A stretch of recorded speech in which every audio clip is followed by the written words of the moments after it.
activities over the past year or so, before swiftly coming to the section where we'll walk you through kind of some of the impacts of the Open Networks program on both the kind of industry and the network as a whole, so, before concluding with an open Q&A session.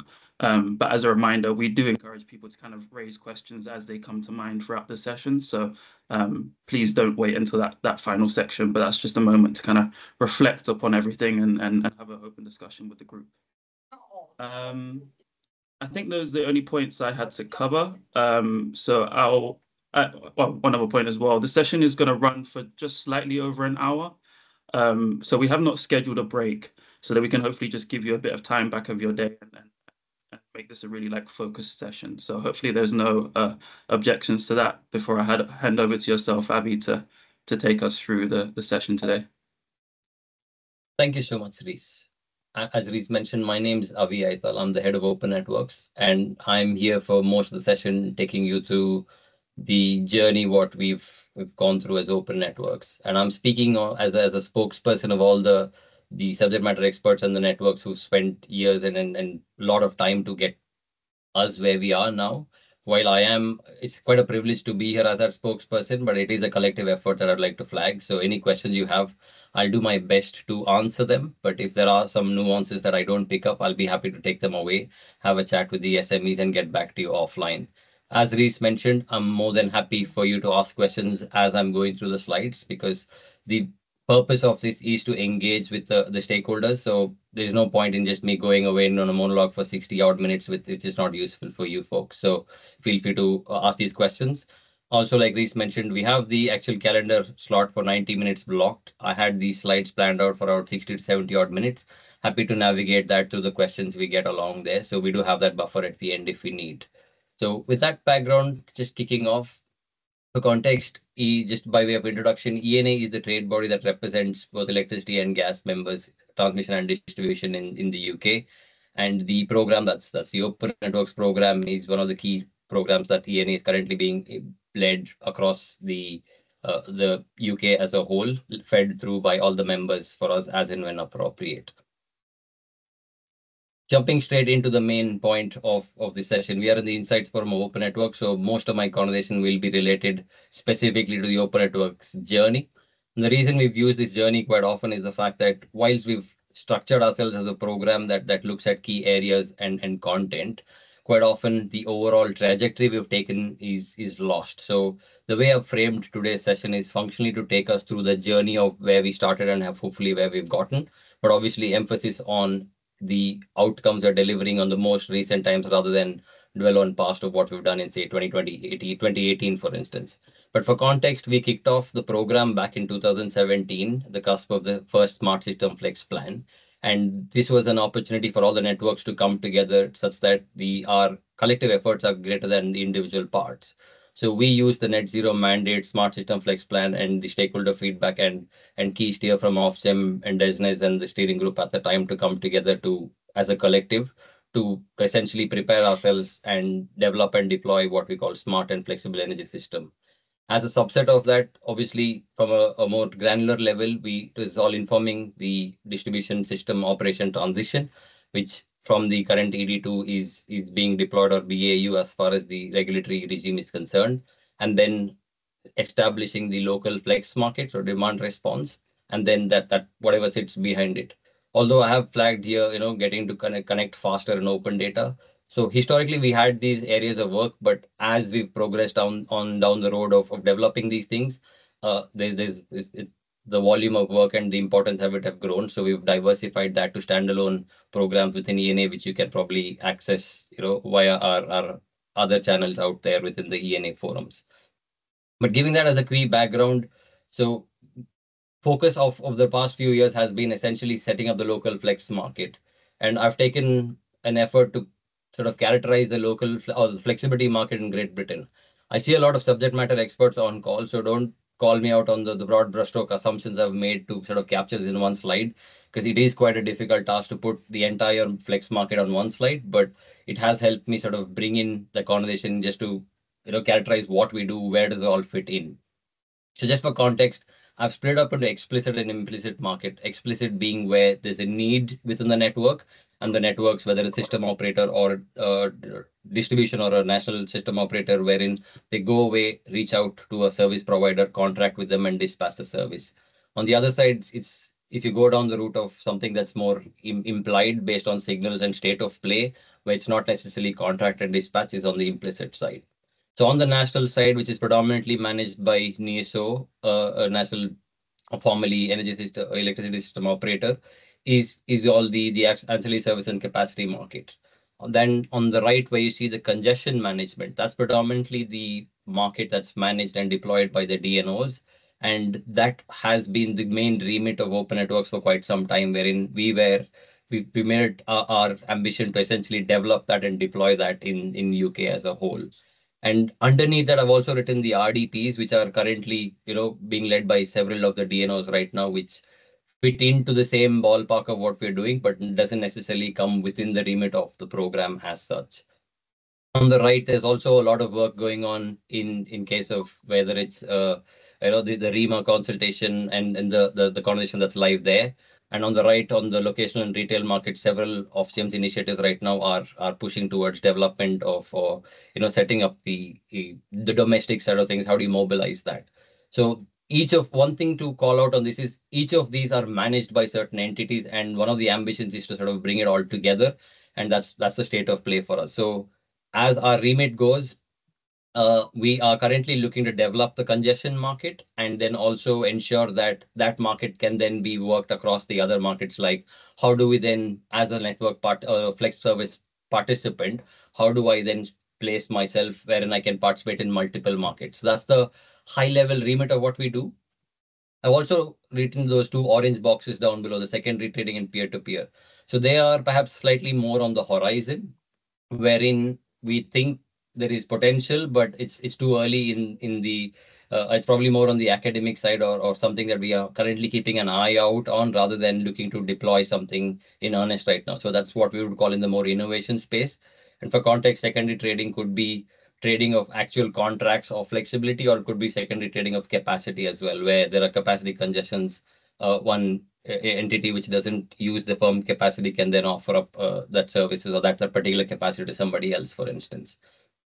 So keeping that in mind, so now having established the landscape, what is it that we do is something that I want to capture. So we have been on a journey, and back in 2018-20, we got together to essentially come together to understand, is there a business case for local flex at all? And we came together as a collective to sign up for the commitment that flex first is the way to go forward. So all the networks are currently committed to testing the market first before they then deploy the counterfactual methods. So having done that, our next task was obviously to establish market principles. And from then on, we then moved up to developing the technical and the procedures that then sit behind to enable this. So back in 2022, predominantly all the processes were pretty much set. It was from a network perspective, it was BAU. So from 2023-24 onwards, we were at a place where we functionally needed to focus our energy on improving the performance and the liquidity of that market.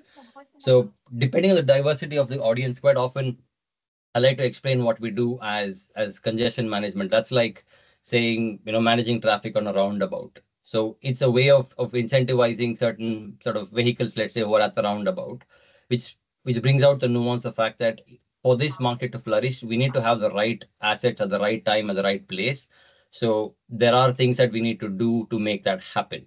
So in 2023-24, we are currently dealing with the challenges of, again, using, sort of stretching my example further.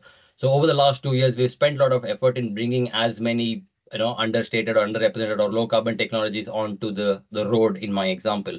So now we do have as many vehicles as possible on the road. And now we are currently coming up with the rules and managing traffic and how do you then automate it and then make it more swift. So the opportunity right now is to essentially improve market participation. That means have more and more people engage and participate in the market, improve transparency, which means whether it's in process, whether it's in trust in the market and the processes, and then perhaps more inward facing is improve coordination across the different entities. When I say entities, it could be network to network, it could be network to regulator, it could be network to stakeholder. The coordination is essential because there is no market without market participants. And that is something that's been very, very clear to us. So keeping that in mind, what we did was we have essentially set ourselves up with an ambition to say we are going to be removing barriers to participate in local flex market and also bringing the wider stakeholders into the decision making process, because what we've done in the past 4 years was useful. We set up the platform for the flourish of the market, but we can't go any further without having the conversation with the stakeholders and identifying what is getting in the way of them participating or making their offerings more lucrative. So the approach we've taken has been probably something I capture in this slide. Is it's something we've gone of in steps. So we work with the stakeholders. We have something called a challenge group and multiple forums that we engage with, one insights forum and focus groups and the likes. So we have multiple forums because of either availability or expertise or just the preference of levels of engagement. So we collate all of that as much as possible, and we then have a list of aspects that we think have been handed down to us as key challenges or barriers for the flourishment of the program or the flex market. We then sit internally and prioritize based on what's urgent, what's important, and also what is the capacity and resource that we have available that we can then deploy on this. Because having, it's all well and good to say here are 100 different priorities for us, but we need to be able to triage that to say here are the high impact and urgent items. So that's a conversation we typically have with all the networks and the regulator and in the government as well, so that if there are things that we are missing out or some of the voices we've not heard, we're taking that on board. And not to mention, there are a lot of policy decision consultations that are currently underway as well. So here in this, some of them are informative, some of them are things that we need to keep an eye out on, so that feeds in as well. So I do see some of the comments coming in. I don't have access to comment just now. If it's a question, feel free to raise your hand and ask a question. I'll answer right away. But if not, Reese, if you can probably pick that up in the next pause, and we can answer that as well if there are questions. Yeah, sure. I'll read it out at the next juncture. Absolutely. Thank you. So coming after concluding our steps 1 and 2, we go down the route of having identified a priority. We need to be clear on the objectives and outcomes. So this is a reflection of over the past 2 years, where historically we've developed a lot of content, but that was seen as a good practice guide that perhaps sits some in a repository somewhere, and it's either not accessible or not necessarily used in the way it was originally intended. And this is a sort of a reality check for us when we received this feedback. So we then put our minds together to see that, okay, we probably need to focus on the outcome, as in what does that mean for the customer at the end of this journey, as opposed to here's the best practice guide, which may or may not practice sort of thing. So we've been quite aggressive in what we do commit and how we go about deploying. There are nuances, I suppose, that we can touch upon in my later on slides, but we try to be as clear as possible as what it is that we're trying to deliver at the end of this journey. And that's something we work with the external stakeholders as well. When I say external, I mean non-network stakeholders, because quite often the way we go about this program, I'll touch upon in the next few slides, is predominantly through subject matter experts from the network. So we then use the available inputs from the challenge group and the other forums. We get to sense check some of these outcomes to see whether they are valid and fit for purpose. We then work along with the subject matter experts and the key industry experts to co-develop it. Some of the slides will be quite explicit about that as well. And then once we all converge on some of the commonalities and the approach, we then pass on to the networks to deploy. And during the deployment, we have some learning we can then reflect back in our prioritization and identification of next work. And the last but not least is the governance process of some of these things, because we have been on this journey for a while, and I think it was signposted in Ofgem's consultation document as well. The way we tend to go as an industry, there's a point of divergence where innovation is key. And then having reached an point of inflection, we then converge back to a point where where we think is the point of optimization or best point to converge on. So to manage that process up and down, we then try to have this governance process in place, wherein how do we then ensure that we don't deviate from the standard we then approach? How often do we review it? What are the processes for it? That's something in the back end we do. It's perhaps less accessible to the external stakeholders, but it's crucial for us to maintain the consistency of user experience as a whole. So a quick overview before I go into the details of it is that we've tried to capture our 3 main focus areas. Like I said, make it easier to participate, improve transparency, and improve coordination. Underneath that, we've we've tackled several of these individual focus areas. The main outcomes for us was predominantly consistent user experience or standardization has been identified as the big ticket item from ease of participation. In terms of transparency, it's quite often the rules and data that's going within the systems. And in terms of coordination, it's about what processes are followed and how much of this is accessible to the external stakeholder to scrutinize and understand what's happening in the background, whether it's access of information or access of process and clarity of the steps that we undertake in order to come to a point of decision. This is the high level remit of what we have been doing over the past 18 odd months. And it is quite a lot. And I'll touch upon some of these things in slightly more detail in the slides to come. But in all this, what I would like to flag is the amount of effort and time people invest on this as a collective. So it comes again to say that there are 120 subject matter experts from across the 8 networks, including system operator and DNO, TO, and all the likes to come together. And we typically deliver this through working groups where we identify the subject matter experts who are required to talk about each of these topics, take them forward, and then access the external stakeholder groups to, based on their availability, understanding, interest, to then feed in the input as much as possible.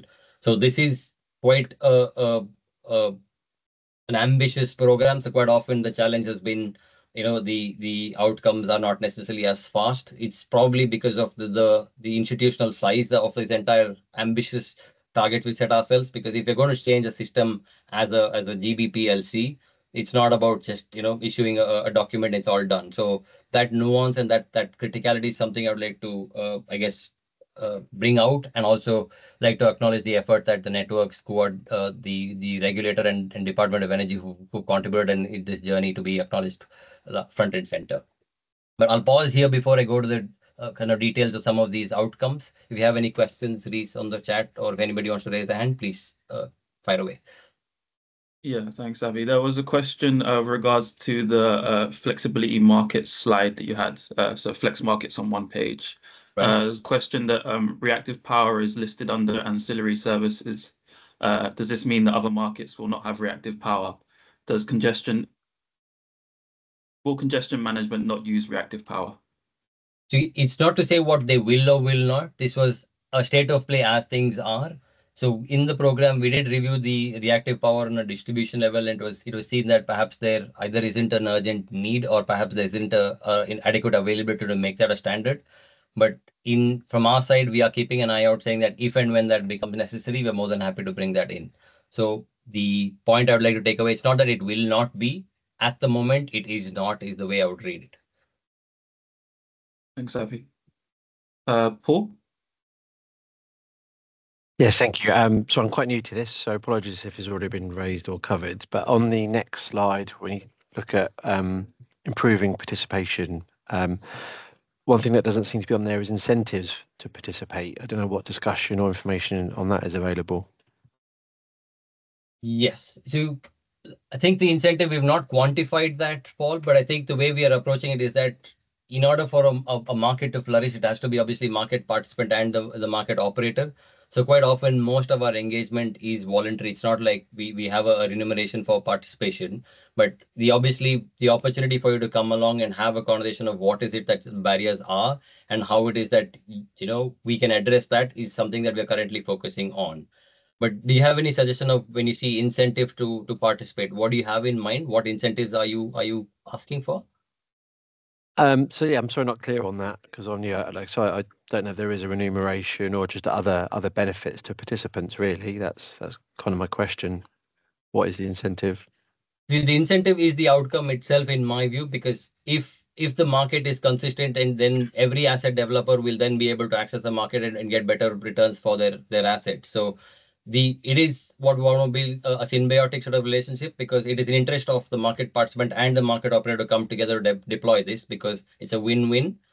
So our view is that, if you are facing something, come along and tell us, because it's in your interest and ours, because we need to understand what barriers are there you're facing, and equally what is it. And if we do remove those barriers, you are then able to optimize the revenue streams for the assets that you potentially have.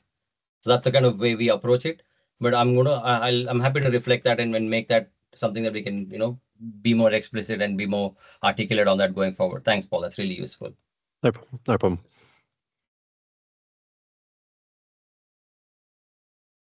Any other questions? No more in the chat, Abhi. Okay. Moving on then. So I have three of the main outcomes that I've highlighted there is standardization essentially of flexibility products that we procure, the pre-qualification process, and the agreement that the networks use to then contract these flexibility. I'll go through each of them individually.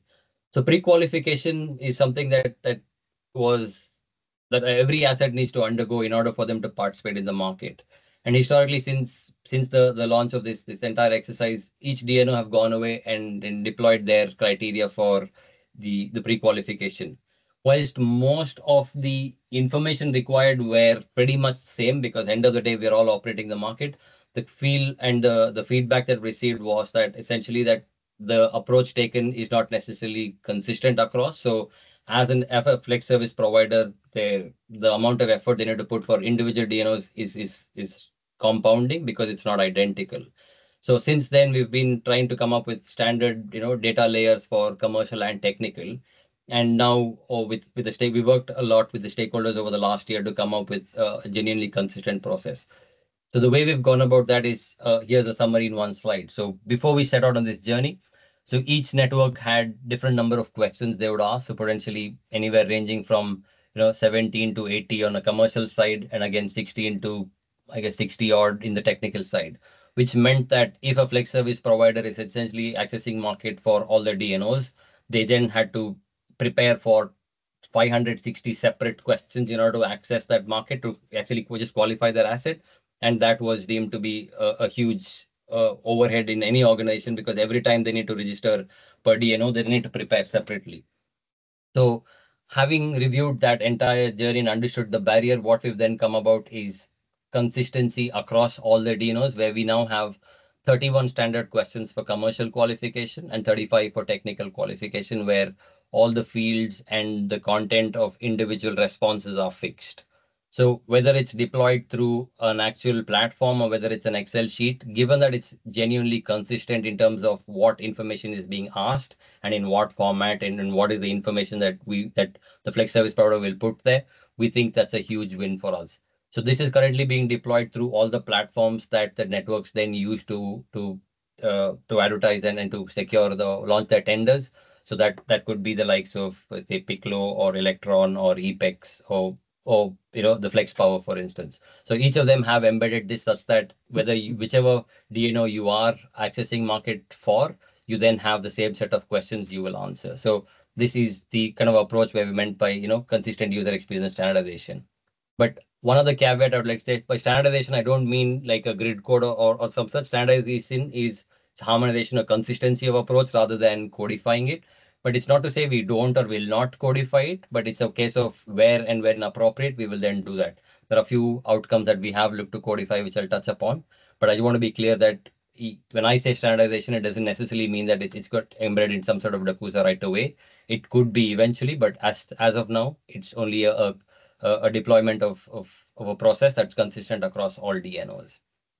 So this is the pre-qualification and process. So in terms of technical, some of the benefits, I have a lot of slides here. I'm hoping to use that as notes for somebody who wants to take this offline and read through it. I don't intend to read every single benefit, for example, one size fits all approach or whatever it is, but I am more than happy for you to engage with it offline and reach out to me if you have any questions, whether understanding these slides or you want to understand something more of the topic itself.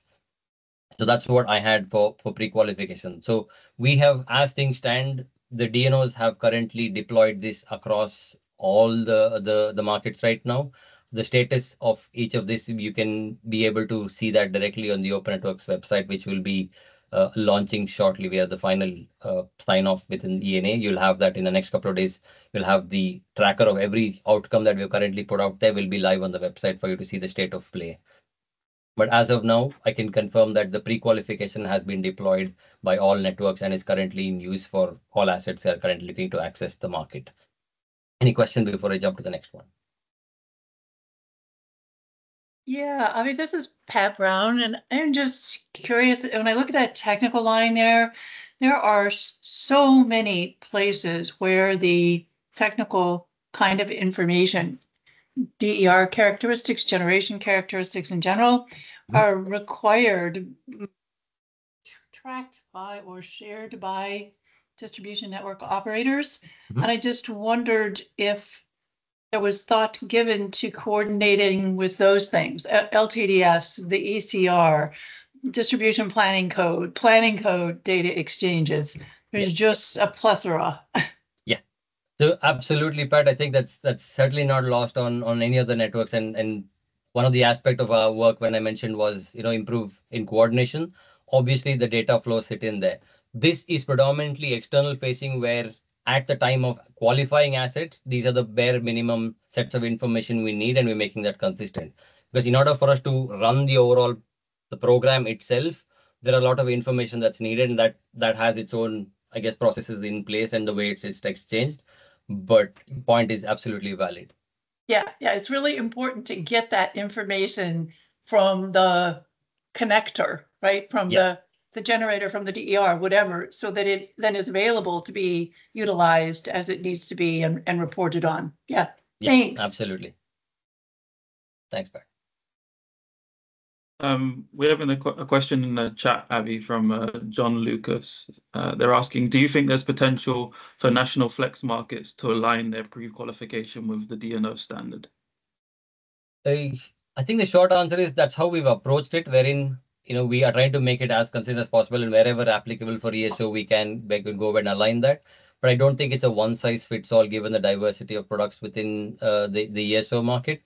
But I did see some of our ESO colleagues on the call. So if you have any other view on it, please feel free to jump in. But from my understanding is that when we went down this journey, we were trying to make it as consistent as possible across. And wherever possible, we have done that, noting the diversity of products in ESO's portfolio. Thanks, Abby. Any more questions before we move on? No, Okay. Back to you, Abby.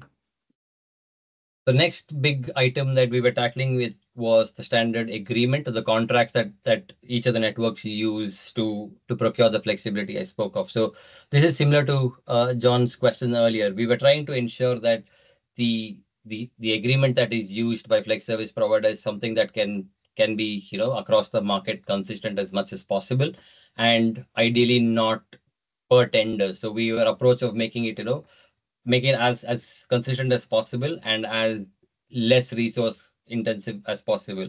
Because one of the challenges that the flex service providers were very clear to us was the fact that every time there's a tender negotiation and the contracts are new, that then calls for a legal review and whole added time and cost associated with it. So our ambition was, in the interest of making it quicker, we should probably migrate from a standard agreement to a sort of a framework approach, and then try to keep it consistent such that the overheads for perhaps the smaller flex service provider who can't invest a lot on legal fees is something that is flagged as a substantial barrier. So we've been on this journey for a while. We've just launched version 3, which I'll come on. So from the journey we started on, initially we had per DNO agreement, per service, per tender round, and it was ESO. So from then on, when we came with the standard agreement, that was first one what we launched around version 1.2. The 0.2 was the iterative one with amendments in some of the words, where we then had standard DNO terms introduced, wherein each DNO would do it. It was still an agreement per tender round, but then the terms were consistent. The next round, which was a substantial update, was a version 2, which was set out around to be an ambition, like move it to a framework agreement of sorts, wherein the flex service provider essentially signs up on one occasion and then can participate across the different tenders, or depending on whenever the DNO then launches over the fixed period of time. That then is a substantial benefit for us, and it reduces the number of iteration that this needs to go through. And this then had individual service terms for DNO and the individual ESOs, the services as well. The next one is version 2.1.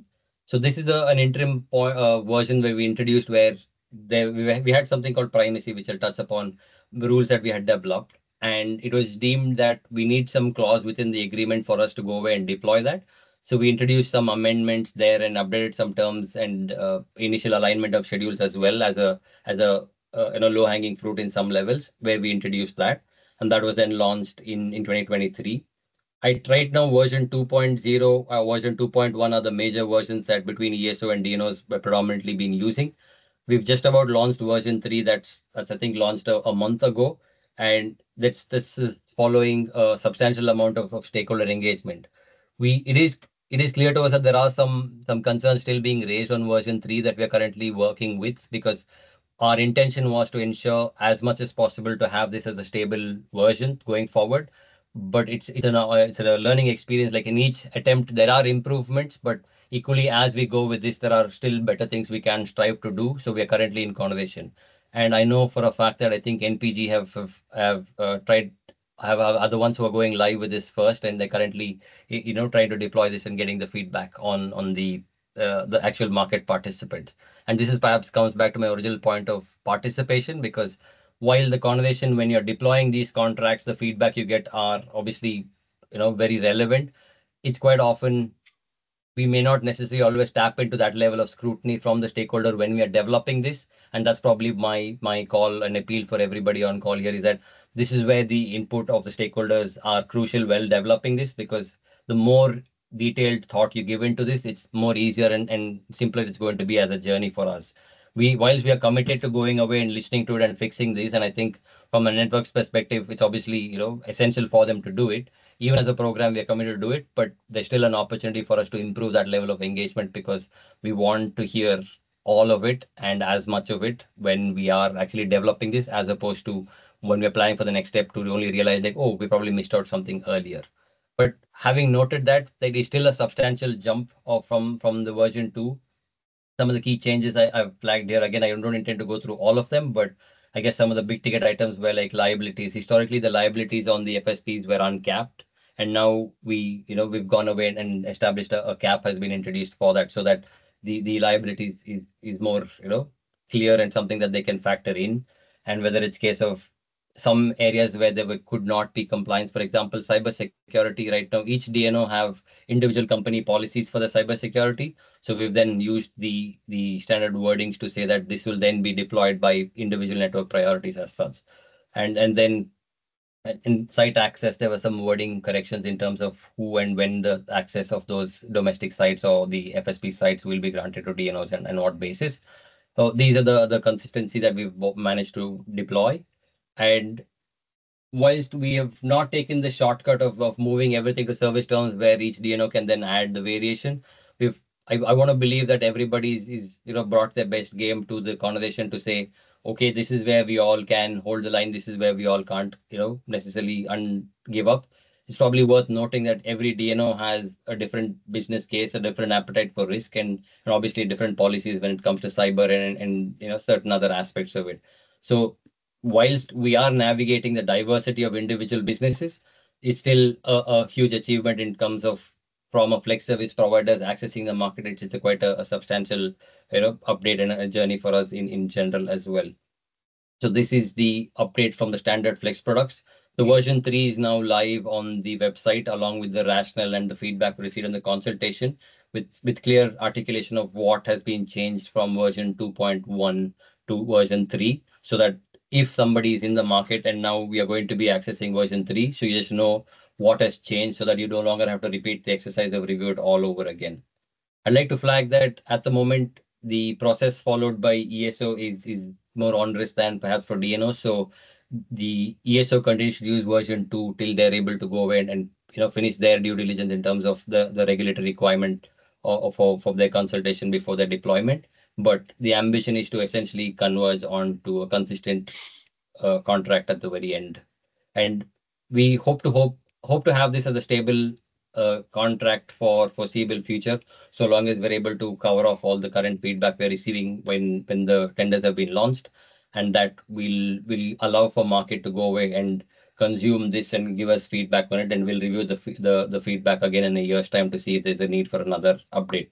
Because one of the feedback we received was too many changes too fast is also not ideal, because you would have just finished the entire process only to find out that there's a new version just imminent and at the cusp of it, and all the effort has then gone down the drain. So we want to be sure that we are able to optimize the balance of pace and the materiality of the changes we're making in each of these versions. Again, I'll pause here before I go to the next point. Any questions?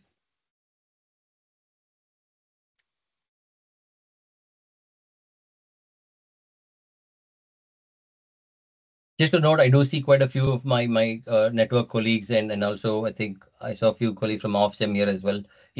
This is genuinely meant to be something that we're all working together on. The way I'm presenting it is more a case of dissemination given the diversity of audience, but by no means am I limiting this conversation. So feel free to add or correct if I misrepresented anything, or if you have a different take or different view of it, because that's crucial for us to go away and work together. Okay. Oh. Sandy? Hi, yeah, Sandy from EDF. I had a quick question on the contract standard agreement evolution. So you mentioned about V2, now we have V3. Any sort of eventual version that comes through is, let's say, for example, I sign V2 and now V3 comes out, and then future, if it's a V4, do you think it's something for the Open Networks program to look at to try and migrate, or is it even, is it appropriate to sort of migrate us onto the most up-to-date standard agreement, wherever that may be?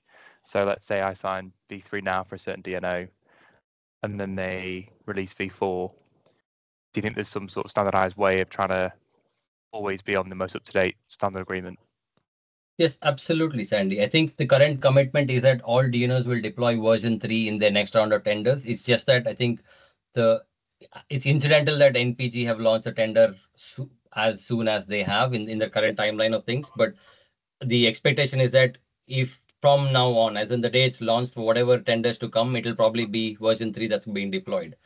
I guess the challenge that I was trying to flag is that if the feedback received by each DNO when they go out with version 3 from each of the flex service providers is different, that's probably when we'll start, there'll be some challenges. But our ambition is to collate all that and ensure that we are then able to bring all that together in the next version, which is it's not going to be right away, because we want that level of like I said, stagnation in the contracts, where we get the best amount of feedback and also allow for a stable version to remain there for a while.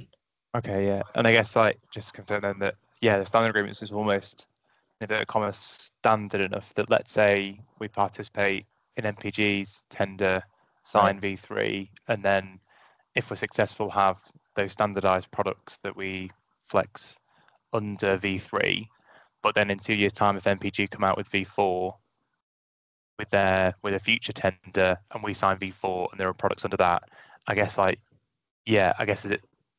is the standard agreement standard enough that those older standardized products that we're optimizing under V3 can be moved on to V4, if that makes sense? Sorry, that don't know if I've made much sense there, but yeah. I think it did, and I think that is the intent, and we can.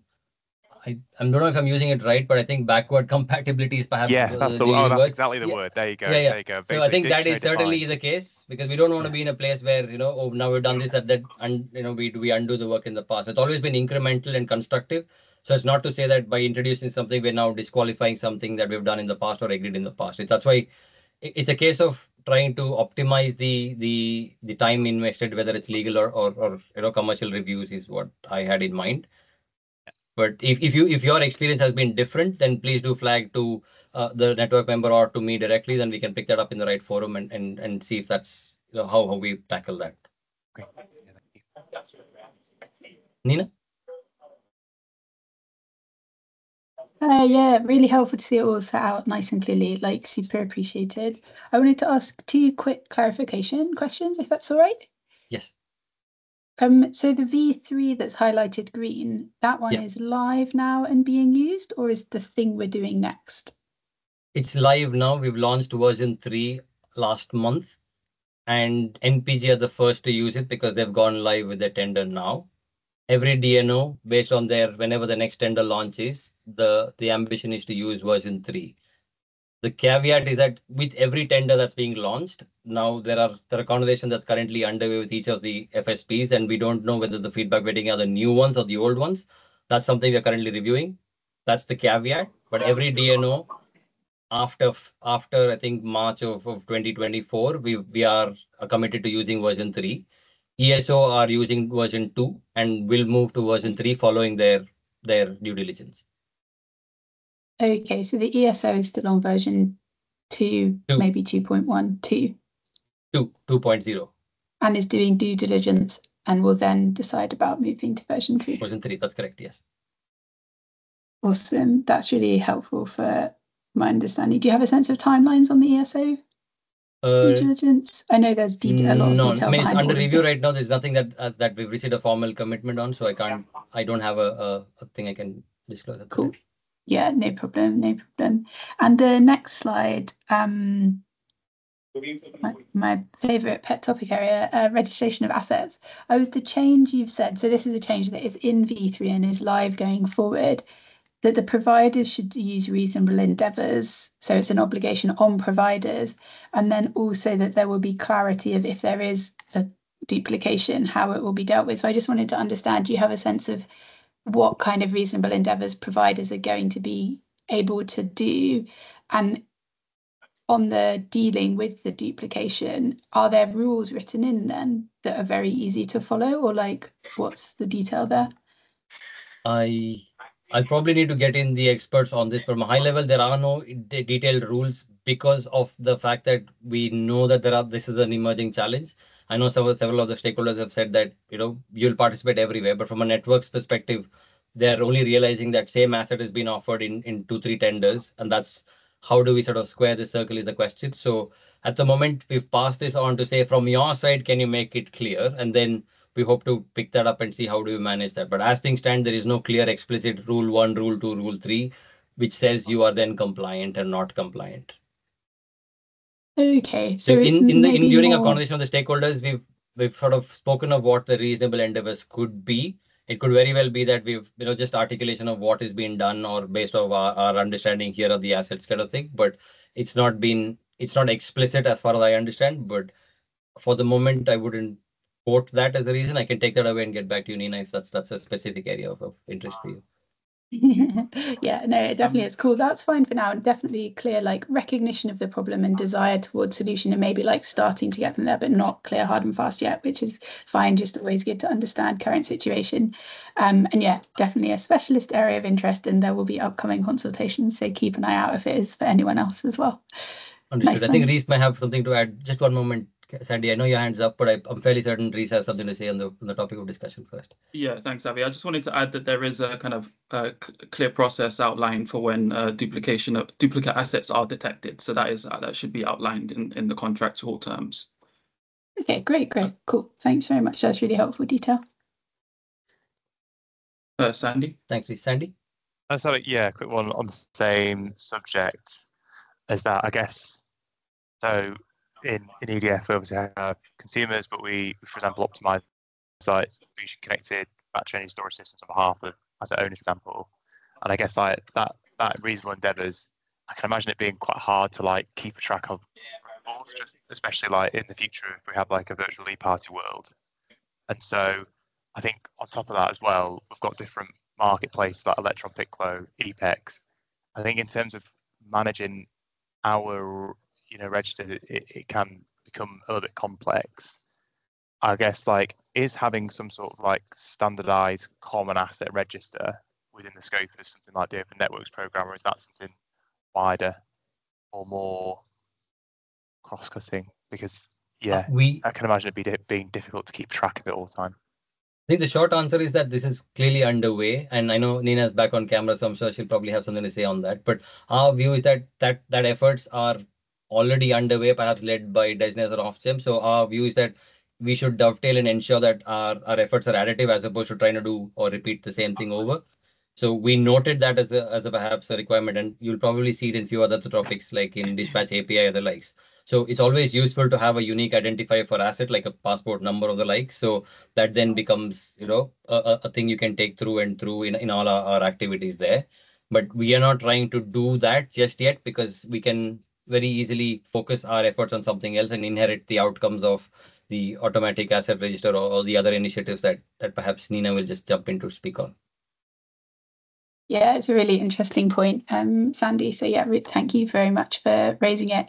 And I think, yeah, as Avi kind of mentions there's previous commitments from DESNZ in the energy digitalization strategy around streamlining asset registration, making it more common, considering what kind of central asset registers might be needed to support not just kind of flexibility, but also a bunch of other use cases like network planning. I know Pat earlier was like, you connecting up with other registers. So from a policy perspective, that kind of thinking is happening and is ongoing, mostly led by DESNZ.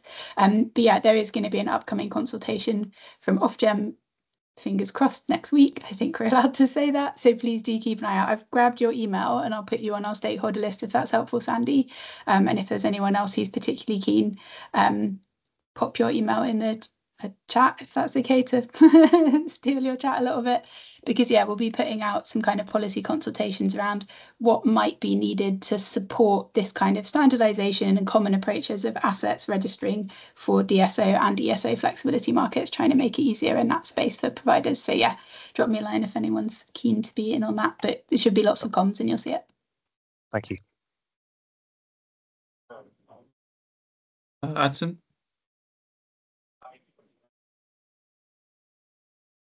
Hi, sorry. Thank you. I just wanted to point out that this is a project that we have been working on from Electrolinks perspective. Some of guest or attendees may be aware of it because it's something that we have identified in terms of the commercial allocation of domestic and non-domestic small scale. And the need for this sort of like single source of truth that can be kind of like tracked closer to real time. So yeah, just to highlight or to put it in the radar in case anyone would like to follow up about it, because that's something that we are actually doing. With it has been sort of like targeted more from the network and the FSPs kind of like perspective, but not from the FSPs to consumers. And so that's kind of like a gap that we're trying to fill there. Thank you. Thanks, Axel. I think I'll probably reach out to you offline because I know you've raised it in the past and we've picked up on some of the points, but I personally have not fully got my head around the actual the remit of the program you mentioned. So I'll try and catch up with you offline just to get my head around so that I ensure that these things are fed into very organically with our work as well. Thanks for Absolutely. that. Yeah, happy to follow up, Glenn. Thank you. Thanks. Moving on then. So the next big challenge on our hands was essentially the consistency of flexibility products that the DNOs procure.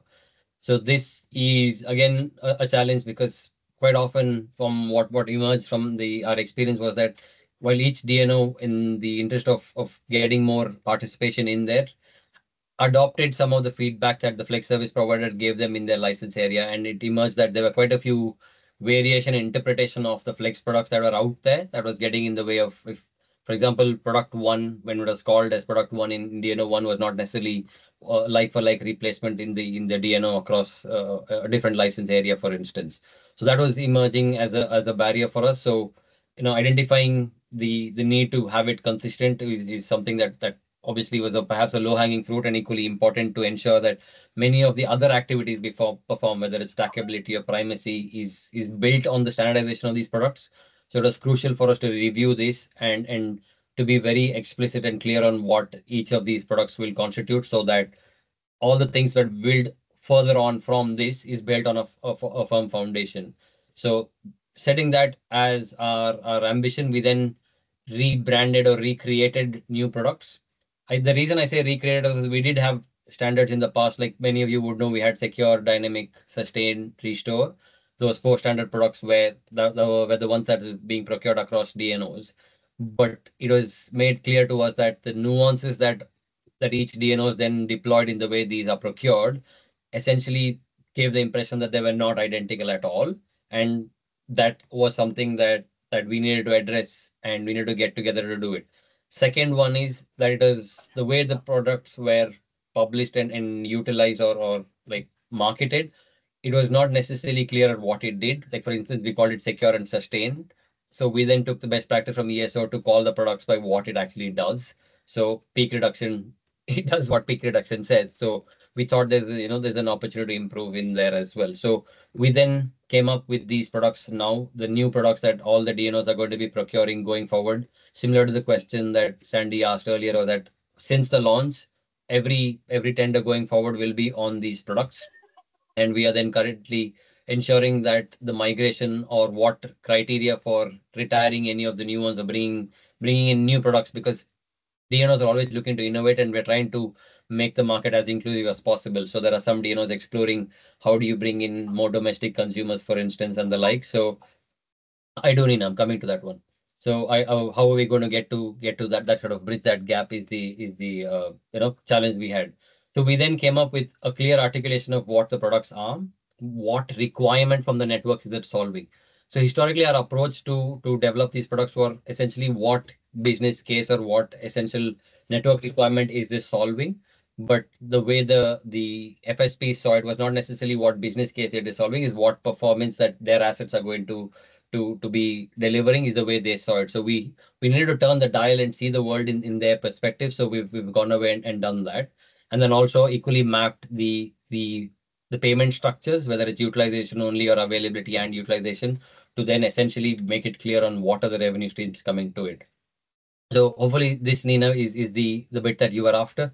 So while I've mapped what is the existing, say, scheduled utilization, underneath I've written sustain, but it's a huge caveat with like 5-6 stars on there, because that itself was the problem. The fact that sustain of, say, UKPN was not necessarily identical to sustain of NGED, perhaps. So I'm just using UKPN and NGED as examples. I'm not saying that they are or they're not, but because of that variation, while in principle that particular product can be mapped to sustain, it's not to say that's a one-to-one replacement. We are very clear and articulate on what the technical specs now of these new products are: peak reduction, scheduled utilization, operational utilization, standard availability, and variable availability. And in operation, if you see from a flex service provider, when is the availability agreed, what is the refinement, when is the utilization agreed, and what is the delivery method, is the bit that typically people tend to have variations on. There are needs and there's ambition to move to closer to real time.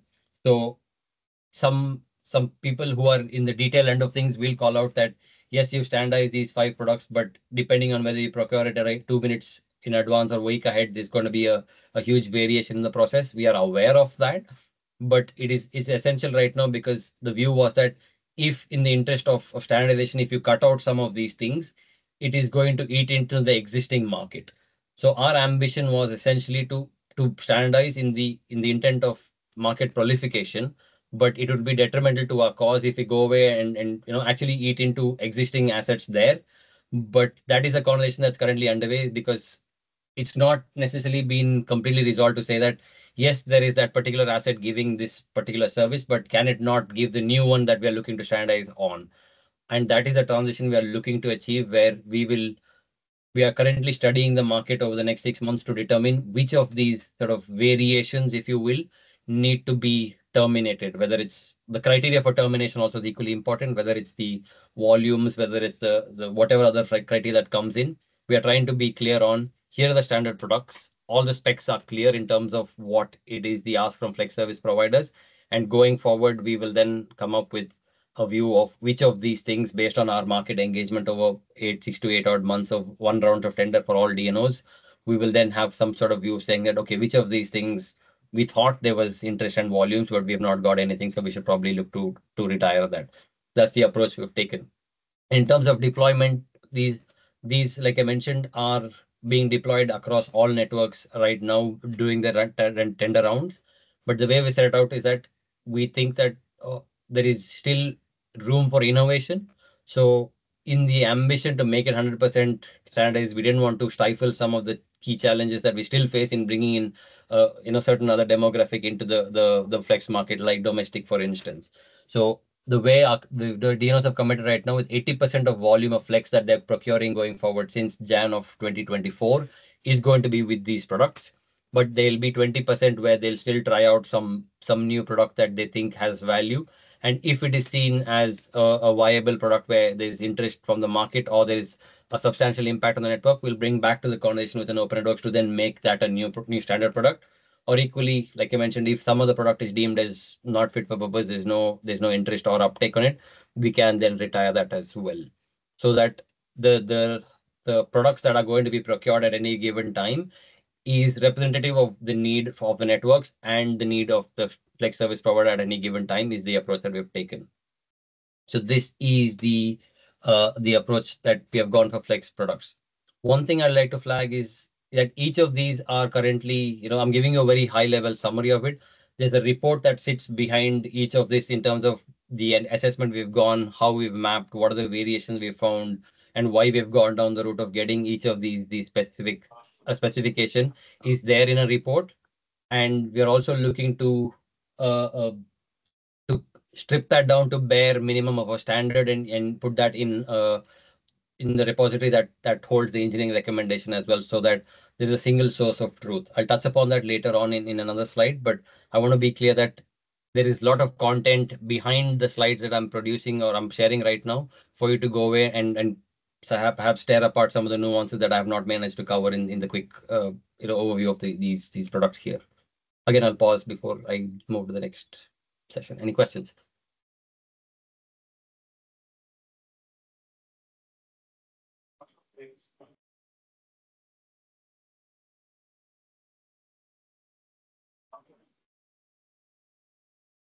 No questions in the chat, Abhi. Understood. I shall.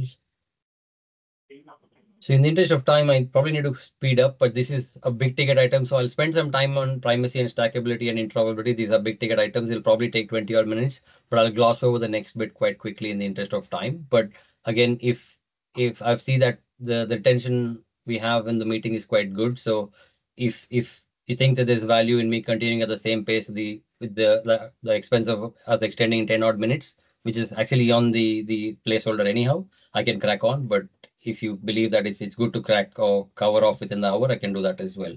But for now, I'm going to the big ticket items now, which is primacy and stackability. Before we go down what we are doing, I think I'll take this opportunity to essentially talk about what is primacy and stackability, because I've been in this conversation and talking to stakeholders for a while. So it's very common for people to articulate, okay, primacy and stackability are big ticket items for everybody. But when you go to the details, I think there's a opportunity for us all to have consistent understanding of what is primacy and stackability. So I've tried to put, again, like a broad brushstroke, a sort of consolidation of what each of them are. So in terms of stackability and primacy, one of the easiest ways that I find to look at this is it's one is an internal management of proximity and technical conflicts. The other one is more a commercial element where an FSP can then stack or revenue can be optimized based on which of the markets they can access. So both are different measures of market coordination, but both are trying to come at it from a different side of things. So stackability essentially is how a single asset can sell their service to multiple buyers. And primacy is essentially how the operator has to optimize or what rules they have to set up to ensure that the assets that are electrical proximity don't necessarily conflict or counteract each other. So that's the key difference. So if you go to the detail of it, so if you look at seller buyer in the explicit market model, primacy is essentially the rules that need to be established, whether it's between DSO and ESO services or between ESO service or DSO service itself. These are the rules that need to be established such that the dispatch of any service doesn't then trigger any other further whether technical or commercial barriers that then are okay. Sorry. The privacy rules essentially are rules that need to be set up to ensure that dispatch of a service doesn't then trigger any additional technical or commercial barriers within that market. So this could be one asset participating in both, whether that same asset has the contract with DSO and ESO. It could be two separate assets, with one with DSO, one with ESO. So the permutation is quite a lot, but essentially these are the rules that need to happen. And this is perhaps more process driven and data driven, which we've come to learn from our current exercise. And stackability on the other side is from a flex service provider's perspective, it is to say what options do they have in terms of participating in multiple markets simultaneously. So we will be publishing an updated report shortly, over in a week or two max. So this is for somebody who's been close to this area. I think last year Enged produced a report in partnership with Cornwall Insights on some of the work that they've done in the past. So we've worked with the same consultant and the same report to then essentially update that to have a consistent starting point for this conversation. because we wanted to be clear that this is our starting point. These are the considerations that we have on, like, for example, what does stackability actually constitute? Whether it's earning revenues by the same asset jumping services, or it's splitting the capacity of one asset across markets, or it's a case of delivering the same the resource across potential multiple revenues, but in the same direction of service, whether it's co-delivery, splitting, or jumping. So which of them are currently feasible, which of them cannot be what we call explicit and implicit stackability. Those things are currently being published in the latest terminology and with the latest Flex products. So that then becomes the starting point. We will then identify key barriers, working with the ESO and DSOs to say what are the things that we can do systemically to ensure that the opportunity to stack is optimized from an FSP's perspective. So this is the key bifurcation, and we are currently, the state of play is we've been into the primacy journey for a while, and our approach has been that we went with increments 1 and 2, where it is a case of understanding what we're dealing with and what does it actually constitute. So we initially, in the primacy rule 1, we took a high impact, high probability, and we've implemented that just to see what it constitutes. So we did a lot of impact assessment and the likes. And Nina. Just a really quick clarification. If you could click back one slide. The wording for splitting and co-delivery were exactly the same. For splitting, did you mean not the same megawatt? And co-delivery, did you mean yes, the same megawatt? Is there an extra not in there? Splitting is different megawatts from same asset. So if I have 10 units, let's say 5 for one market and 5 for the other, co-delivery would be is 5, but is the same 5 coming to both the markets. That was my interpretation. But again, exactly. So I think there's just an extra not on the slide. Is that so? The co-delivery that's me. Sorry, that's just me being. Yeah, sorry. So the co-delivery. The intention is jumping is where one asset jumps from one market to the other. Splitting is one asset, 10 units, split that across markets. Co-delivery is same megawatts into 2 markets potentially. So co-delivery is perhaps the most complicated, because the debate of should the FSP receive payment twice for the same megawatt and the like. So our view is that yes, we need to have the conversation, but if stackability is to be solved, we probably need to resolve jumping and splitting first. So we will tackle that first and then get to this is the approach. Awesome, makes sense. And then just minor wording change then before circulating. Yeah. Sweet, that's beautiful. Thank you. And then where was I? Sorry. So we had the iteration 1 and 2, increment 1 and 2 with we were working on, where we picked up we went the route of use cases. So what we did was we mapped all the different services on X and Y axis in a I say X and Y axis, okay, rows and columns in an Excel sheet, and it came out to be 2,600 odd use cases, because every potential permutation of all the services is the potential rule that we need to develop. Whether its impact is not likely or not high impact is something that we need to determine. But those were the number of use cases we originally started with.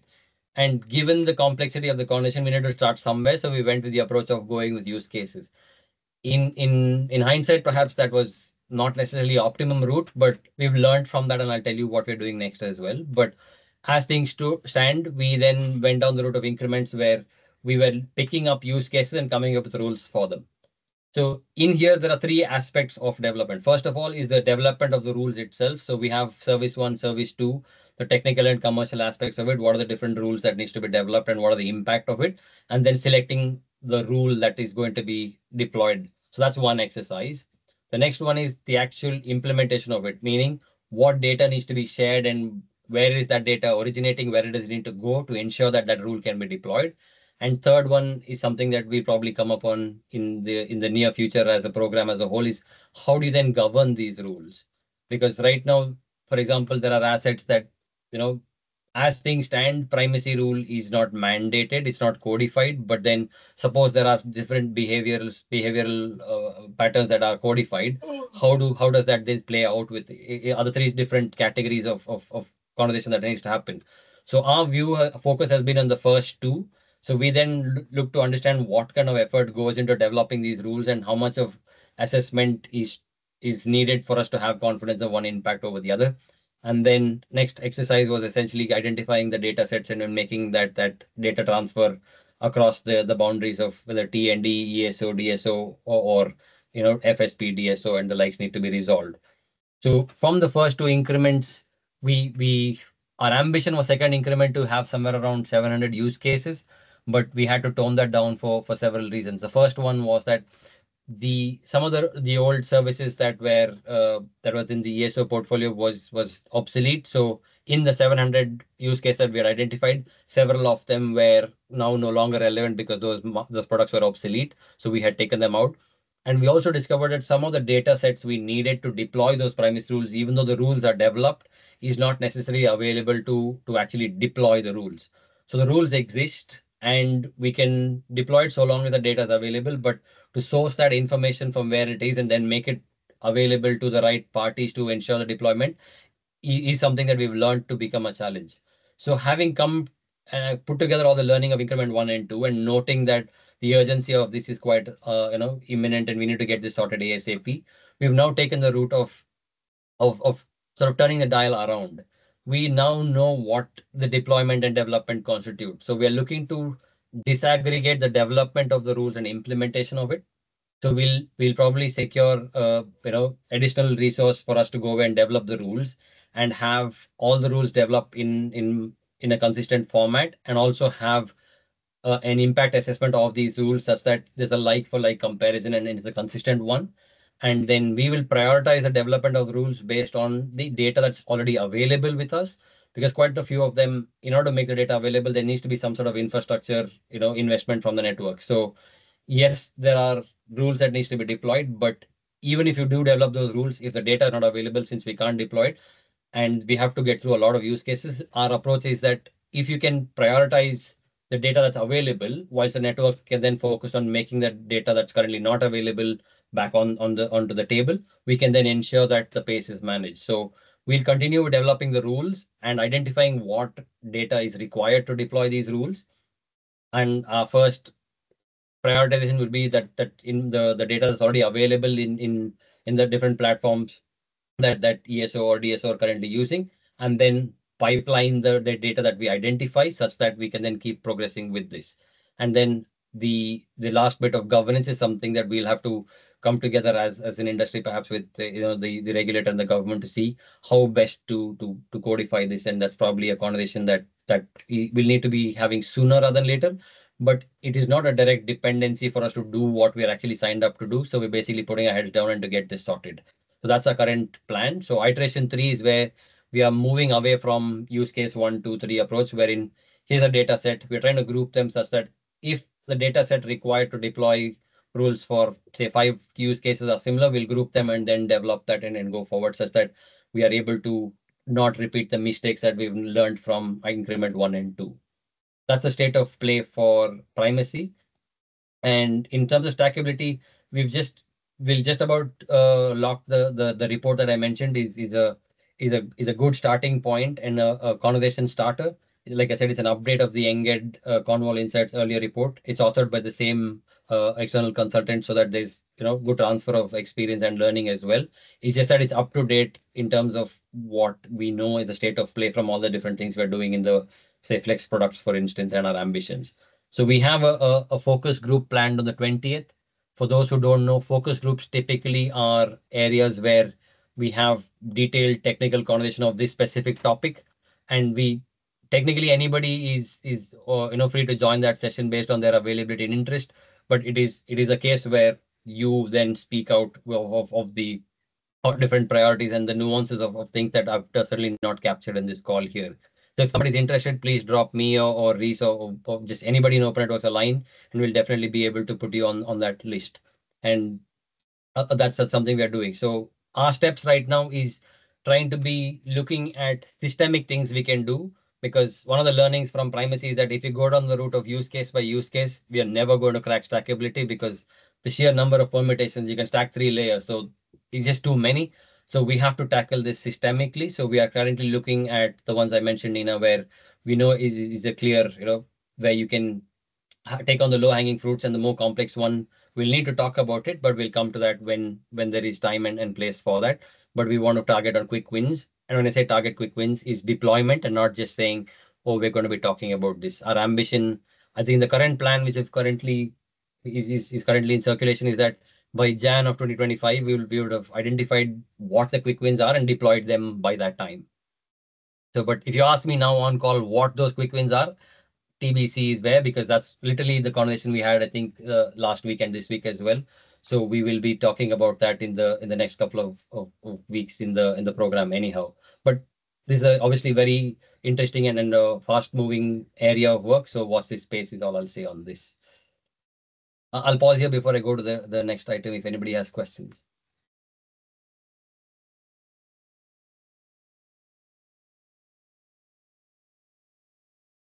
If not, we are off to the next big ticket item, which is the interoperability of flexibility in general. So this journey started off way back in 2022, I suppose, wherein we were coming together as networks to see what is it we need to do to move towards closer to real time, procurement. What are the steps that we need to take? And at the back of that, we had, those who have involved with open networks in the past, we had a consultation every year.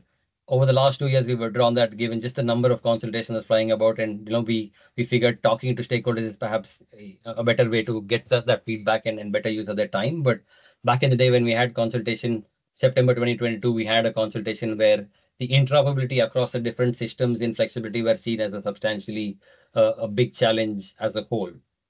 So while we were grappling with how do you unpack this big problem of interoperability, we then saw from our own prioritization and the different work that was underway with Desnes and the likes was the fact that what we can target is pick up one big ticket item and then incrementally develop that. So we went down the route of trying to scope out standardization of how do we then improve dispatch of flex services, or how do we improve that? And the view was that setting up a standard API for dispatch of flex services across GBPLC, if you will, would be the best way for it. So we set out on this journey back in 2023, where we got some external help to initially engage the market and understand what the ask is and what could be the potential, off-the-shelf items we can use. So we set out with the ambition that there are currently, different APIs already in use, whether it's to the different portals or different DNOs have different APIs that are currently underway. So we went down to the market and have a conversation with the FSPs to understand, are there any winners in terms of existing APIs out there that we can pick and deploy and say, here's the winner, we all vote this, and then we will go away and deploy this across the board. So having gone through the exercise, having spoken to the stakeholders, a couple of things emerged from that engagement was that we did receive some recommendation of some APIs, but predominantly the feedback we got was, I guess, using an example, we asked what car do you want, and they gave us different features of the car that they wanted. So we have then been using that as a guiding principle. So some of those models, if you will, the API standards that were recommended, we tested that, but we then found that they were either, not necessarily scalable or not fit for purpose in terms of the ambition we're trying to do.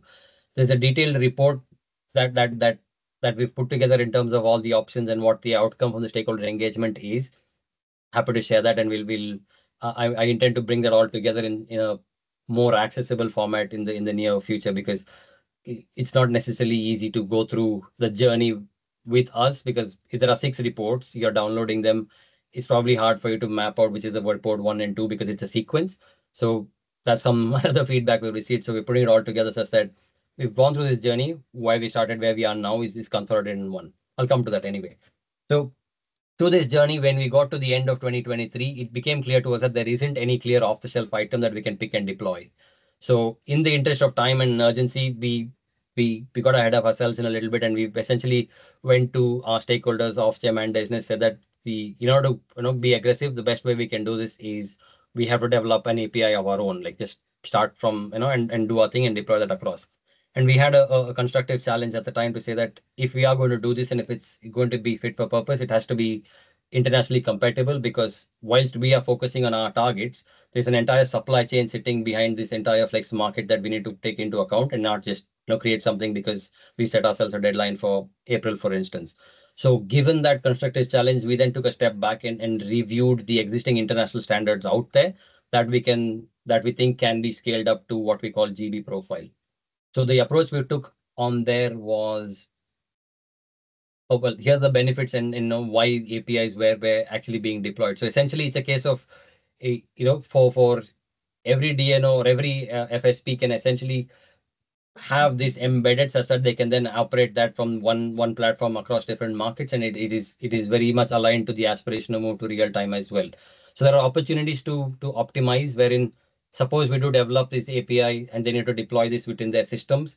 There's obviously an opportunity for a third party to develop the entire plugin black box to say, here is the portal that DNOs use, here is your asset, and here's the black box that just does the translation kind of thing. So there are opportunities, and we are very much mindful of the fact that our spec should not ring fence any specific player or any specific technology for that particular entity. But anyhow, we'll come to that. So our approach has been gated. And the reason we went down the gated approach and not a typical Gantt chart of a project management is simply because we were discovering our way through the entire process. So we can't make a commitment till we know actually what we are dealing with. So our first essential step was, having received the feedback that we need to prioritize international standards, or we need to scrutinize international standards to see if we can adopt that as an option. We then took out the approach where we used the stakeholder feedback saying that, okay, here are the features that all the stakeholders have collectively told us are needed in the APIs. So we use the international standard to say, okay, this particular standard doesn't comply with some of the feedback we received. So if some of the features that was given to us is not met by the international standard, that was the reason for our elimination. So we went on the route of elimination. So incidentally, the timing was really good, because in that process of elimination, we had OpenADR 3 launch in December of 2023, and we were performing this exercise pretty much between Feb and March. So when we performed the first assessment of existing standard out there, OpenADR 3 was not available. But it was then found that OpenADR 3 was perhaps the most viable option among the elimination criteria we went through. And that is also documented, and you can have access to that if you're interested. So having done that, the DNOs and the ESOs were keen to ensure that we're able to sense check or sort of de-risk to say that, can OpenADR 3 effectively dispatch the services we have in mind now? And are we inadvertently creating any barriers for the scaling of the interoperability conversation as a whole? Because we as a program, we've prioritized dispatch APIs as a priority, but APIs can then do much more, whether it's in settlement, whether it's in pre-qualification and the like. So that's not lost on us. So we want to be sure that whilst our focus is on dispatch, because that in itself is a big ticket item and it's a lot of effort, but we should not be putting barriers for the future steps of scale up that we may not have thought of now. So we went down the route of Gate B, where each DNO went away, did their internal due diligence to check that, can OpenADR 3 dispatch the existing services that we have, the standard ones. And equally, the ESO have also been part of this conversation to say the relevant products that they have in mind, that they can OpenADR 3 dispatch. So this is not to say here how we are going to deploy it. It's a case of a confidence building in the case that, okay, so far every exercise we are doing, OpenADR 3 is coming out on top to say, yes, it can fulfill. So it's a case of us trying to find out, is there a way or is there a reason for us to eliminate this or disregard? This is the approach we've been taking on. So that is the thing that we concluded in May, wherein it was clear to us that OpenADR 3 can effectively do and deliver all these things. And we are currently in Gate C, which is essentially trying to understand what does deployment of this look like. So that is also a fairly detailed conversation. We're currently deep in this conversation now, is having decided that OpenADR 3 is something we're going to be creating as GBPLC. It is clear that as of now, the OpenADR 3 syntax has the key bits criteria that has been handed to us, like messages, event message, and the REST API. I am not a data person, so if you have any questions, I'll be the first to say I have no clue. I'll have to take it away. But having been in the conversation, I'll pass on my understanding of this so that, whatever questions you have, it is really useful and we can take that away. So from the OpenADR 3, we then have to build up other aspects of it in order to use for the dispatch, which is we need to have security, authentication, technical architecture, and the endpoint behavior and business processes established for this. And our approach to this is currently code development. So we are looking to set up, I guess, an extrapolation of what we call a focus group, where we will formally set up a group with external stakeholders who are directly and indirectly impacted with this. This also has the actual OpenADR 3 team themselves. So they are also part of this conversation, because they are keen to ensure that what we do then can be adopted in their OpenADR 3 as a standard going forward. Although not a commitment, but that's the ambition. But the fact that they're fully engaged in every part of our conversation is really useful and something that that was something we're really encouraged by. And currently where we are at is that if we go away and perform all the blue boxes there, we can essentially have the dispatch OpenAD API locked. And then as a next phase, we can then pick up the settlement and pre-qualification that could be OpenADR3 as a scale up, but need not necessarily be, because we haven't necessarily performed that entire exercise in as much of depth or not. But in any case, there is still benefit of having this as a consistent dispatch API across GB, because that is a huge concern for interoperability of different platforms, for instance, right now.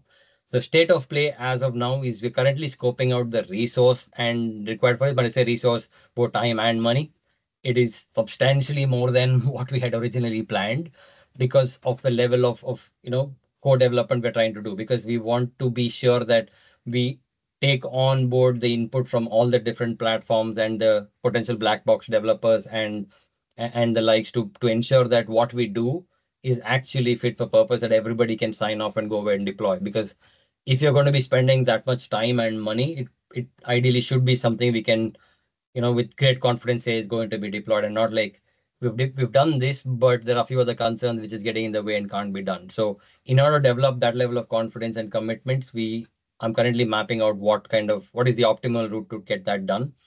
So if you are interested and want to have this conversation, we have focus group on a monthly basis for this.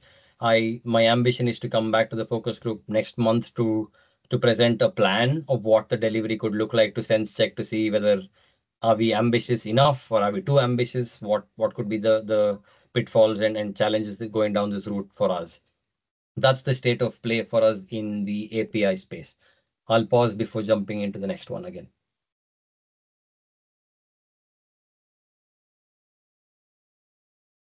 Nina. Hi, really great diagram. Really, really helpful to see what's there and what can be pulled over and what bits are new. And yeah, really appreciate that kind of international look and international alignment, because I think that delivers value for the sector. So thanks for doing all of that work. I think just to do that kind of messaging and emphasis, that as you're kind of showing here, what we want to do as much as possible is take what already exists and just pull out, and they call it profiling, the key bits that we want to use to make like a GB. I'm trying to think of a good analogy, but it's like there's a menu and we're picking the set menu that GB would like, but it's still from that a la carte menu. Right. So that as much as possible. And really great that OpenADR is so engaged in that if there are like additional GB specific things, are considering writing them into the menu so that other people can use it in future. Because I do think a lot of the time GB is leading, particularly in that explicit flexibility stuff. And so hopefully this is like good business development for OpenADR, frankly, because they'll hopefully, then other countries can be like, oh, that profile is good for us too. I guess I just wanted to flag the stuff in light blue to the far left, like security, authentication, technical architecture. I just again caution about like developing an open network specific or a GB specific approach to authentication, technical architecture. Like I'm sure there's approaches out there. And again, it would be good to like look what people are doing and try and use them first, so that again the more consistency across the piece, where that's sound from a security perspective, is good from a user and deployment perspective. And then thoughts on alignment, like I always think about networks at the top, aggregators in the middle, and then the assets at the bottom. And the SSES Smart Secure Electricity System program, I don't know how much engagement you've had with that. I'll answer there are several points you made, Nina. I'll go in sequence. I think the first point is that the way we're approaching it, and OpenADR3 is very much in the same sentiment that I don't want to put words in their mouth, but that's pretty much the same sentiment they're coming along. And we are considering deploying what we call a reference implementation as well, so that the journey for the FSPs when they are adopting this is something that they can just pick and drop, as opposed to a new discovery phase for them. But again, the challenge is that, what does it cost and how do we go about it? That's a huge question, because this is not a small change that we're dealing with. A substantial amount of effort and money is going to go in. So I'm just trying to scope that out. So that is very much in train. And the Dropbox, the way you mentioned, is we currently have that mapped. I think it's obviously not for this presentation here, but if you're interested, I'm happy to share that we have a detailed breakup of individual activities and subtasks and time allocation for these different blue boxes there. So that, because in order for us to quantify what we are doing, how long we're doing, I've just gone about to the networks quite recently and said, I probably need like, 2-3 FTs and the like. So in order for me to make that case, I had to go down that level of granularity, but I'm happy to share that with you if that's useful and for you to challenge that as well. More just from a technical perspective in terms of looking internationally and seeing what's there. On an SSES point, we've been keeping an eye out on that. So this 2-pager that you obviously can't see here, that 2-pager actually sets out what our remit is, what SSES remit is, and how it meant to join. So when SSES kicked off, our view was that that's happening. We're aware of it. We'll keep an eye, and we'll do this, and such that if you're starting at the two ends of a river, we sort of meet in the middle sort of the approach. So that worst outcome is like, both don't kind of align sort of thing. So while we have been grappling with our kind of planning exercise, our ambition is to reach out to SSES for a detailed workshop, even if it's just to communicate what we're doing. But having said that, SSES, some of the reps have been part of our focus group. So they have asked some questions, and I think they have been slightly more proactive than I have been, to be completely, open here, is the fact that they've absorbed what we are doing. And we have then passed on the SSES consultation to the group so that to identify what exactly is happening there, and are there anything that that we need to flag right now with the work that they're doing. So, we can then take it on. The ambition right now is to, once we have this plan locked, I have a plan workshop with the stakeholders first, and then with the SSES team themselves to say, here's the plan, here's what we intend to do, and do you have any views and do you have any suggestions, sort of thing. So we intend to workshop with their team so that if not anything else, we can just present and we know what they are doing and they know what we are doing, and then that essentially de-risks that. Great. A two-way sharing would be really good, as you say, so it meets in the middle, because that feels sensible to me. If you need any support with getting the right contacts at SSES, drop me an email. Super happy to support that. But I think that's really, the meeting in the middle just seems sensical. It would seem nonsensical not to do it. And I guess same kind of point upstream around ESO aligning with single markets platform and open balancing platform, same kind of conversations. And there it's not like a meeting in the middle. It's like not having two streams, just having one stream, which is kind of classic open networks project stuff. So from the ESO side, the way we're going about it is that obviously they have multiple platforms and the like. So their approach has been that everything they're very much involved and fully engaged with what we're doing. And they're doing the same sense check as we are. And our sort of perimeter of operation is ideal is that if they deploy this for their dispatches as well, but they obviously have much bigger portfolio where that may or may not be possible. That's still, they are doing a cost benefit analysis and impact assessment right now, which we will obviously take into account. And I know from the focus group, some of them are keen to see how it maps, and that input from that exercise is something they're keen to engage with. But the way we've drawn the line to say to keep the pace is that at the very least, ESO should be compatible, or their process should be compatible so that assets that are in distribution and participating in the DSO market should be able to use this standard, even if ESO in their remit of accessing markets in transmission choose to use a different API, if that's the decision. The ambition is to have it same, but even if they were to diverge, given that there is still benefit and all the DNOs having consistent API, the ask would be is that the perimeter of all the assets within the distribution will then comply with this. So that seems to be a sensible middle ground for now, keeping the ambition to keep it across the market. But that is subject to a lot of assessment that we can't make a formal commitment. So we're like, that's fair. We'll go away and take a look. Cool. No, really clear, super understood. And again, any support we can do to kind of try and smooth alignment, that's great. I'm conscious of time, but probably people are dropping off. So sorry for taking up space. Thank you very much. Really helpful today. Thanks. I'll quickly whiz through because we have these slides and I'll walk through. So the next bit of the standardization exercise we were performing is on the settlement, because this is perhaps, I guess, fundamentally the most big ticket item. End of the day, this is where the money comes from, isn't it? So we are trying to make sure that different aspects of our overall processes are consistent. And I guess one of the things that I have to call out is as simple as the formula that we use to calculate availability and utilization, for instance. So that is a formula that we've worked with the stakeholders to come up with and will then be deployed shortly. And these are the different parameters that we are looking to standardize. So happy for you to engage with us offline if necessary. And the last part I had was essentially the information that's currently made available out there. So many of them we've already deployed and landed. But this also you can read offline because most of them are either in the implementation or going to be, imminently implemented. But what I will spend time on, if I can afford the time, is the actual impact of this work. I've kept it at the end because it is a journey, and I wanted to actually start with where we've gone in the journey and where we've landed. I've been debating whether we start with a splash saying, look how awesome we are, but that probably would be too much of a PR exercise rather than the actual journey. So I know I've lost 15 members already, so probably in retrospect, not the best decision. But in any case, here is the stats that we published last month, and I think this is really encouraging for several reasons. What you can see on the left are towers of contracted and tendered flexibility. The orange towers were on the rise right from the start, where that's the DNOs essentially increasing the amount of flexibility they're looking to procure. So that is very much in line with the approach where we are going with the flex first approach. So there, that commitment is clearly established. But what is equally important to note is that is somewhere in 2022, we noticed that the blue bar is sort of hitting a glass ceiling.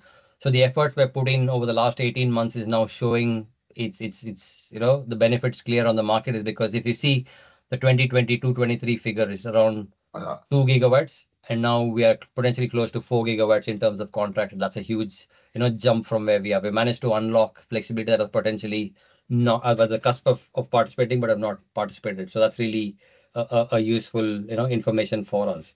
And another bit on the right is the technology split. So only 11% of the entire technology split actually is coming from fossil fuel. So the rest of it is from non-fossil fuel sources, which is equally hugely encouraging, because fundamentally this flexibility market is one of the key linchpin in encouraging low carbon technology accessing the network. So this then makes a positive business case for them to do that. I know you have many people dropping off. Any questions on this? If not, my last slide is our next step is we're looking to essentially articulate all this in terms of DSO and FSP journey. And we are trying to come together and essentially come up with a user journey on a website somewhere.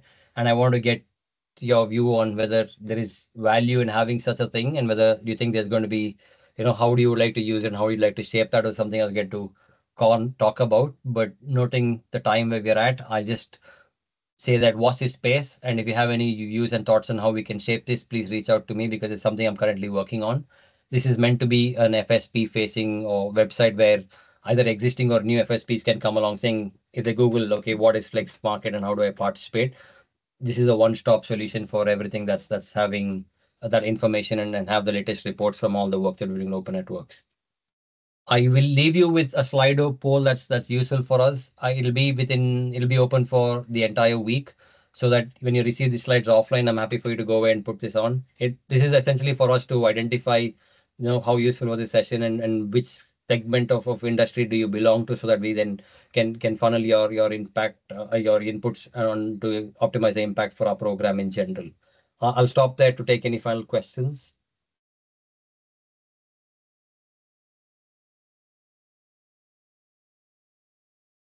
If not, please do log into this and reach out to us on any questions, thoughts, or feedback you have. I'll be more than happy to talk in any of these topics in greater depth.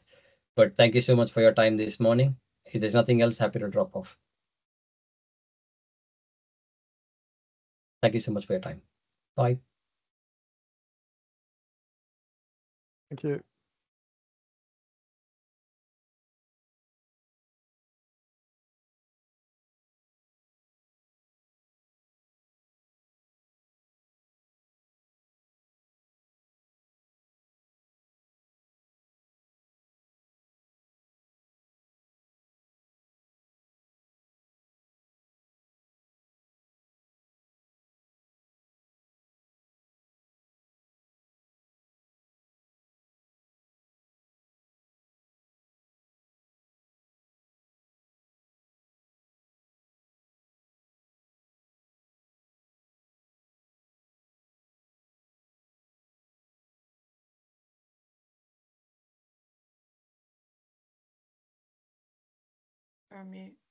Everybody. Any thoughts and reflections? Do you want to stop the recording, Abby? I think it was Autumn who did it, but I can stop. Was it me? I've done it.